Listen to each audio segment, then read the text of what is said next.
மதுஹப் என்றால் என்ன? மதுஹப் என்றால் வழிமுறைக்கு கூறப்படும். இந்த வழிமுறையை இமாம்கள் அவர்கள் இஷ்டம் போல் ஏற்படுத்தவில்லை. குர்ஆன் ஹதீஸ்களை ஆராய்ச்சி செய்து அதிலிருந்து விளக்கம் பெற்று மதுஹப் சட்டங்களை ஏற்படுத்தினார்கள். மொத்தம் எத்தனை மதுஹப்கள் உள்ளன?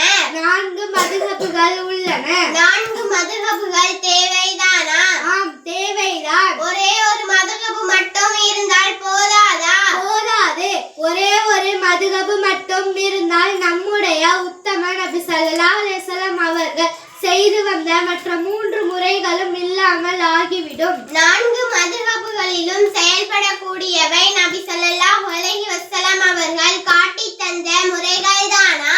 ஆம், அவர்கள் காட்டி தந்த முறைகள் தான். 4 மதுஹப் முறைகளுக்கும் ஹதீஸ்களில் ஆதாரம் உண்டா? நிச்சயமாக ஒவ்வொரு அமலுக்கும் ஆதாரம் உண்டு. 4 மதுஹப்களில் எந்த மதுஹப்களையும் அவரவர் இஷ்டம் போல் பின்பற்றலாமா? நிச்சயமாக அவரவர் இஷ்டம் போல் பின்பற்றலாம். மதுஹப்களை குறை கூறலாமா? நிச்சயமாக குறை கூறக்கூடாது. அவ்வாறு கூறுவது நபி ஸல்லல்லாஹு அலைஹி வஸல்லம் அவர்களை குறை கூறிய குற்றம் உண்டாகும். மதுஹப் என்ற ஓர் அமைப்பு ஏற்படாமல் இருந்தால் என்ன நடந்திருக்கும்? எவ்வாறு அமல் செய்வதென்று புரியாமல் நமக்கிடையே பெரு குழப்பங்கள் ஏற்பட்டிருக்கும். மதுஹப்கள் தோன்றி எவ்வளவு காலமாயிற்று? மதுஹப்கள் தோன்றி சுமார் 1300 ஆண்டுகள் இருக்கும். ஹதீஸ்களை திரட்டிய இமாம்களில் மிக பிரபலமான இமாம் புகாரி ரஹ்மத்துல்லாஹி அலைஹி அவர்கள் மதுஹப்களை அமைத்த இமாம்களுக்கு முந்தினவரா?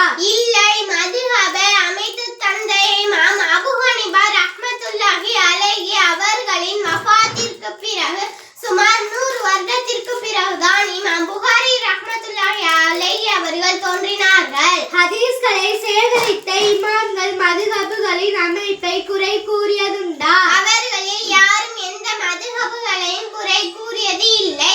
ஆனால் அக்காலத்து மார்க்க வல்லுநர்களில் பெரும்பாலோர் மதுஹப்களை பின்பற்றி செயல்பட்டு வந்துள்ளனர். தற்காலத்தில் சிலர் மதுஹப்களை தேவையில்லை என்று சொல்ல காரணம் என்ன?